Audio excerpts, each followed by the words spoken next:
Shalom, Bapak Ibu Saudara yang terkasih dalam Tuhan Yesus Kristus. Hari ini senang sekali bisa berjumpa dengan Bapak Ibu Saudara semua yang ada di rumah masing-masing dan secara khusus keluarga besar Jemaat Gereja Misi Injili Damai Indonesia Hong Kong. Hari ini bertepatan tanggal 12 April 2020, hari Minggu ini saya mau mengucapkan selamat hari Minggu, selamat Paskah. Paskah itu dahsyat. Paskah itu luar biasa. Paskah itu jaminan bagi kita. Mari kita membuka bagian firman Tuhan hari ini dari 1 Korintus pasal 15 ayat yang ketiga dan 4, lalu ayat 12 dan ayat 12 sampai 17. Ayat 3 saya akan baca untuk Bapak Ibu semuanya, ayat 3, 4, lalu 12 sampai 17. Sebab sangat penting telah kusampaikan kepadamu, yaitu apa yang telah kuterima sendiri, ialah bahwa Kristus telah mati karena dosa-dosa kita, sesuai dengan kitab suci. Bahwa ia telah dikuburkan, dan bahwa ia telah dibangkitkan pada hari yang ketiga, sesuai dengan kitab suci. Ayat 12 sampai 17, kebangkitan kita, judul perikopnya. Demikian firman Tuhan. Jadi, bila mana kami beritakan bahwa Kristus dibangkitkan dari antara orang mati, bagaimana mungkin ada di antara kamu yang mengatakan bahwa tidak ada kebangkitan orang mati? Kalau tidak ada kebangkitan orang mati, maka Kristus juga tidak dibangkitkan. Tetapi andai kata Kristus tidak dibangkitkan, maka sia-sialah pemberitaan kami dan sia-sialah juga kepercayaan kamu. Lebih daripada itu semua, kami ternyata berdusta terhadap Allah karena tentang Dia kami katakan bahwa Ia telah membangkitkan Kristus, padahal Ia tidak membangkitkannya. Kalau andai kata benar bahwa orang mati tidak dibangkitkan, sebab jika benar orang mati tidak dibangkitkan, maka Kristus juga tidak dibangkitkan. Dan jikalau Kristus tidak dibangkitkan, maka sia-sialah kepercayaan kamu dan kamu masih hidup dalam dosamu. Sekali lagi, shalom Bapak Ibu Saudara yang terkasih. Saya ingin mengucapkan selamat Paskah bagi kita semua dimanapun kita berada, baik yang ada di Hong Kong maupun yang ada di Indonesia. Dan kita bersyukur kita punya Allah yang dahsyat. Kita bersyukur punya Allah yang mengalahkan maut. Kita bersyukur punya Yesus yang memberikan jaminan hidup kekal. Kalau Dia memberikan jaminan hidup kekal, apalagi yang kita takutkan? Mari kita renungkan bersama-sama bagian firman Tuhan yang tadi sudah saya bacakan untuk kita semuanya dengan satu tema, generasi yang berpengharapan. Satu tema yang sangat bagus sekali untuk kita bisa renungkan. Siapa sih yang tidak ingin punya pengharapan? Siapa sih yang tidak ingin diberikan harapan dalam hidupnya? Rasanya kalau kita mendengar tentang harapan, itu orang yang sedang lemah lunglai, orang yang sedang lemes, tiba-tiba ada secercah cahaya sepertinya ya. Oke, Bapak Ibu Saudara yang terkasih, mari kita yang pertama, kita akan merenungkan. Bagian pertama itu adalah kebangkitan Yesus itu pasti. Ya, kebangkitan Yesus itu pasti. Artinya, kebangkitan Yesus itu bukan sesuatu yang perlu diragukan lagi. Banyak orang mengatakan kebangkitan Yesus itu hanya halusinasi para murid. Ada yang mengatakan kebangkitan Yesus itu cerita belaka. Ada yang mengatakan kebangkitan Yesus itu bohong. Ada yang mengatakan juga bahwa kebangkitan Yesus itu bahwa Yesus itu bangkit itu karena Yesus hanya pingsan saja lalu bangkit. Bapak Ibu Saudara yang terkasih dalam Tuhan Yesus Kristus, yang jelas Alkitab mencatat Dia bangkit. Dia mengalahkan maut. Pada hari yang ketiga Dia bangkit. Saya akan bacakan bagian firman Tuhan dari 1 Korintus pasal 15 ayatnya yang ke-6 dan ayatnya yang ke-6. Sesudah itu ia menampakkan diri kepada lebih dari 500 saudara sekaligus. Kebanyakan dari mereka masih hidup sampai sekarang, tetapi beberapa di antaranya telah meninggal. Dua bukti ini saja sudah menunjukkan kebangkitan Yesus itu sah. Yang pertama, dia menunjukkan diri kepada murid-muridnya. Yang kedua, kepada 500 orang. Berarti saksinya banyak. Tentu di samping ini semua yang saya sampaikan, ada banyak lagi yang membuktikan Yesus bangkit. Sampai hari ini, para arkeolog, mereka yang meneliti, mereka yang mencari tahu sejarah kebangkitan Yesus, langsung ke kubur Yesus, membuktikan bahwa benar-benar Yesus bangkit. Ada banyak hal lagi, tapi tentu kita percaya kepada apa yang firman Tuhan katakan, bahwa kebangkitan Yesus itu pasti. Kalau kebangkitannya pasti, berarti jaminan hidup kekal itu pasti. Kalau kebangkitannya itu pasti, berarti kebangkitan kita nanti setelah kematian itu pasti. Bahwa kita yang percaya menerima Yesus sebagai Tuhan dan Juru Selamat itu pasti akan dibangkitkan. Bapak Ibu Saudara, tidak peduli seperti apa latar belakang kita. Tidak peduli bagaimana hidup masa lalu kita. Semua kita punya dosa yang kelam. Kita semuanya, tidak ada satupun yang tidak berbuat dosa. Karena Alkitab juga mengatakannya. Semua manusia telah berdosa dan telah kehilangan kemuliaan Allah. Saya dan Bapak Ibu Saudara semuanya punya latar belakang masing-masing. Kita semua pernah berdosa. Kita semua pernah melakukan hal-hal yang tidak berkenan di hadapan Tuhan. Dosa apa saja? Banyak hal. Masing-masing kita beda. Mungkin kita pernah narkoba. Mungkin kita pernah berdusta. Mungkin kita pernah berkhianat. Mungkin kita menyakiti orang lain. Mungkin kita pernah korupsi. Apa saja? Segala hal yang tidak memuliakan nama Tuhan. Tidak peduli sekelam apapun masa lalu kita. Tapi Yesus mengatakan, barang siapa percaya kepadaku, ia akan selamat. Barang siapa percaya kepada Tuhan Yesus, ia tidak binasa, tapi ia akan mendapatkan hidup yang kekal. Itu yang pertama, kebangkitan Yesus itu pasti menjadi jaminan kebangkitan kita. Yang kedua yang kita mau renungkan adalah kebangkitannya itu membawa harapan. Kebangkitan Yesus itu membawa harapan. Kalau maut dia kalahkan, kalau maut saja dia bisa mengalahkannya, apalagi masalah-masalah dalam hidup kita. Dia mampu menyelesaikannya bagi kita. Kitab Pemazmur dalam Mazmur 138 mengatakan, Tuhan akan menyelesaikannya bagiku.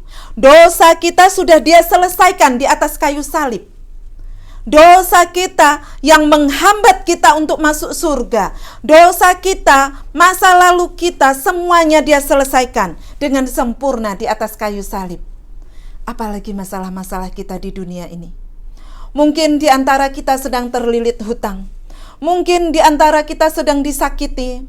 Mungkin di antara kita sedang dikhianati. Mungkin di antara kita sedang tidak punya pengharapan. Ada banyak orang di PHK akhir-akhir ini. Banyak orang tidak bisa jualan lagi. Banyak orang restorannya ditutup. Banyak orang mengalami masalah-masalah yang berat, apalagi merebaknya COVID-19 ini di mana-mana. Sepertinya tidak ada asa. Sepertinya tidak ada harapan. Tapi percayalah, kalau maut saja dikalahkan, apalagi masalah-masalah dalam hidup kita, Tuhan tidak akan tinggalkan kita sedetik pun. Firman Tuhan berkata, tidak satu helai pun rambutmu jatuh ke bumi tanpa seizin Tuhan. Artinya, Tuhan tahu.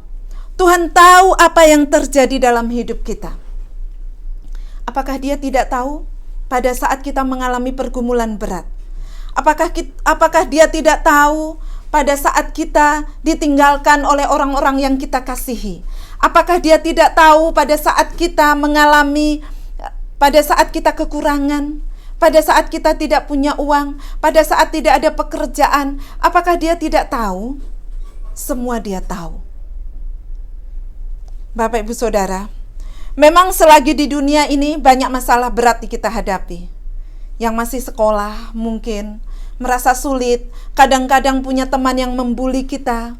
mungkin punya teman yang tidak care sama kita, atau mungkin yang sudah bekerja, teman-teman di pekerjaan mungkin rasanya tidak sependapat dengan kita, tidak pernah mendukung kita, atau mungkin bos atau pimpinan kita atau majikan kita sepertinya menekan kita.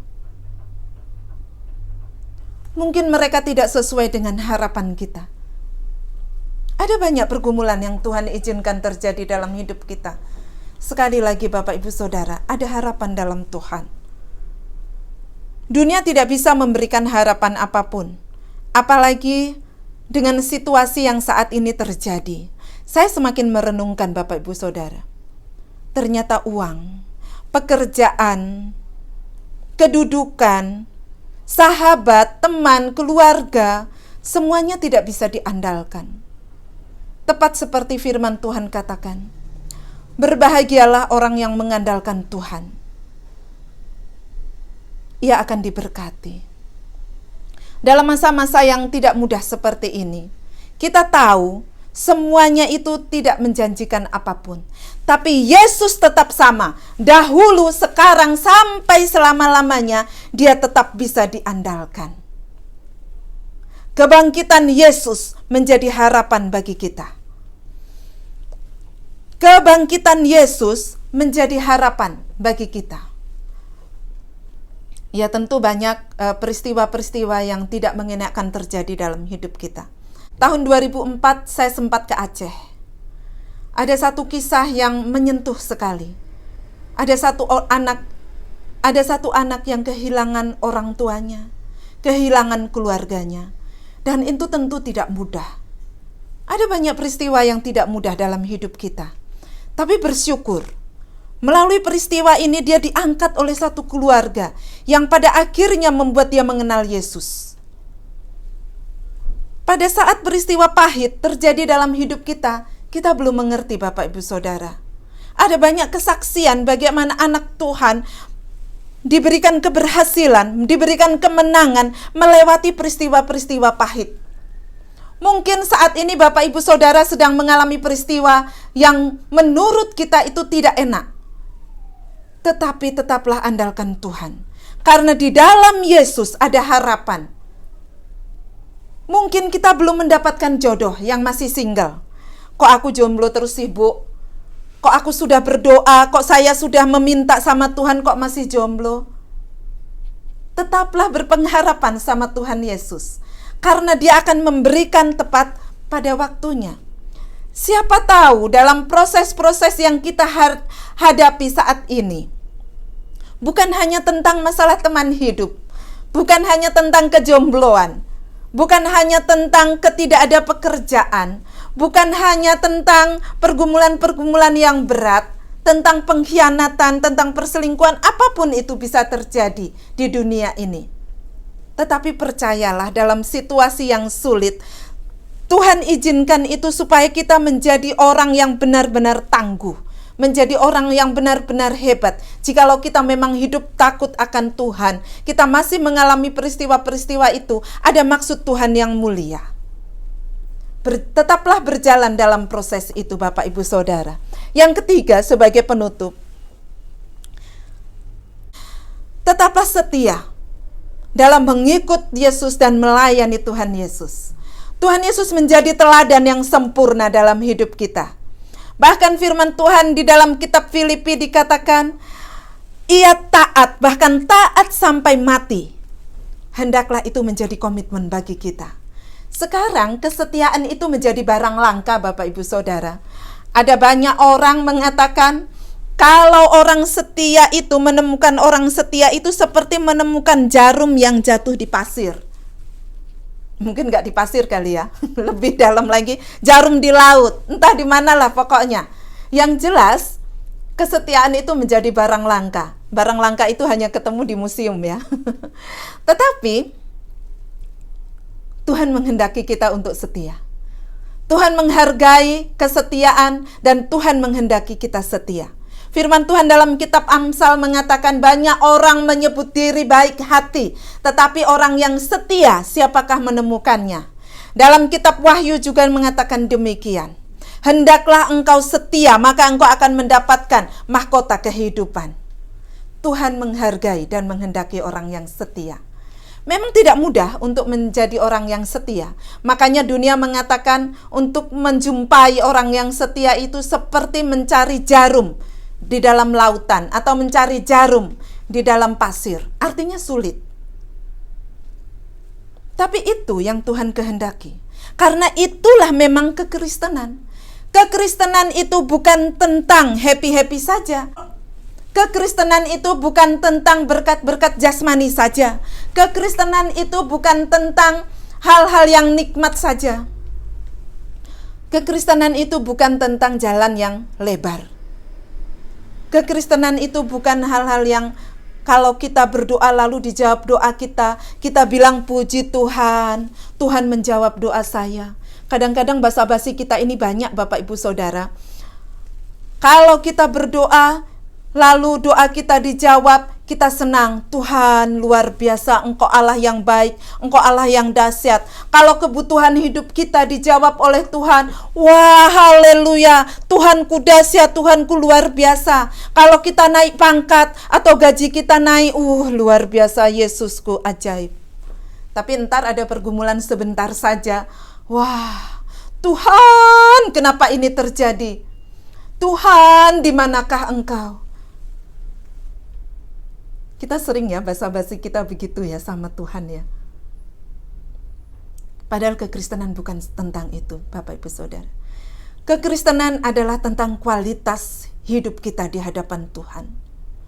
Kekristenan adalah bagaimana kita melakukan kebenaran firman Tuhan.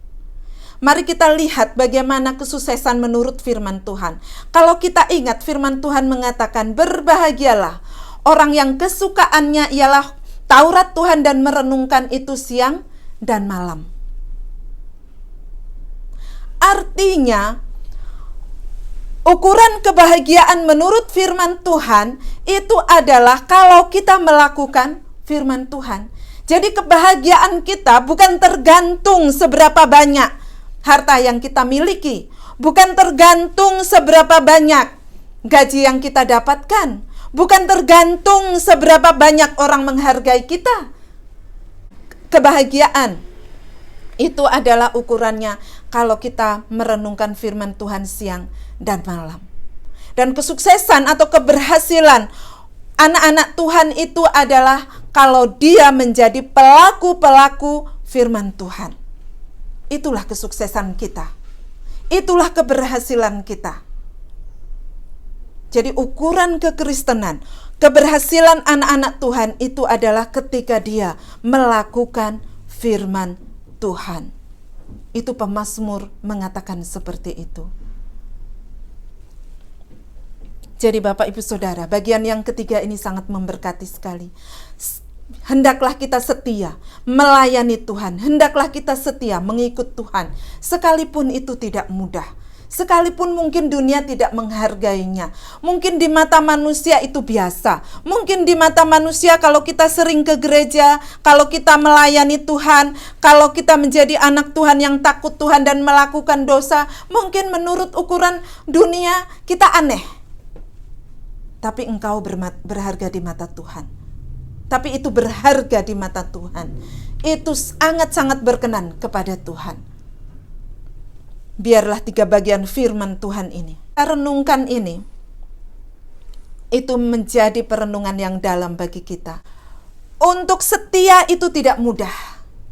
Bapak Ibu Saudara, kalau kita perhatikan situasi dunia sekarang ini, kita sulit sekali memang betul menjumpai orang yang setia. Kalau kita lihat bagaimana pelegalan LGBT di berbagai negara. Lalu yang kedua, perceraian semakin meningkat menurut statistik. Para psikolog menyampaikan kasus-kasus rumah tangga semakin merebak di mana-mana. Tapi yang jelas, sulit menemukan orang yang setia dalam hidupnya, terutama dalam pernikahan. Bapak Ibu Saudara yang terkasih, biarlah pada hari Paskah hari ini, ketika kita merenungkan kembali pengorbanan Tuhan Yesus di kayu salib, dan dia bangkit pada hari ketiga, itu menjadikan kita orang-orang yang punya komitmen untuk setia. Baik setia melayani Tuhan Yesus, setia mengikut Yesus. Sekali Yesus, tetap Yesus. Kita akan menjadi orang-orang yang berkemenangan, dan Tuhan menghendaki kita untuk kita setia. Mari kita berdoa.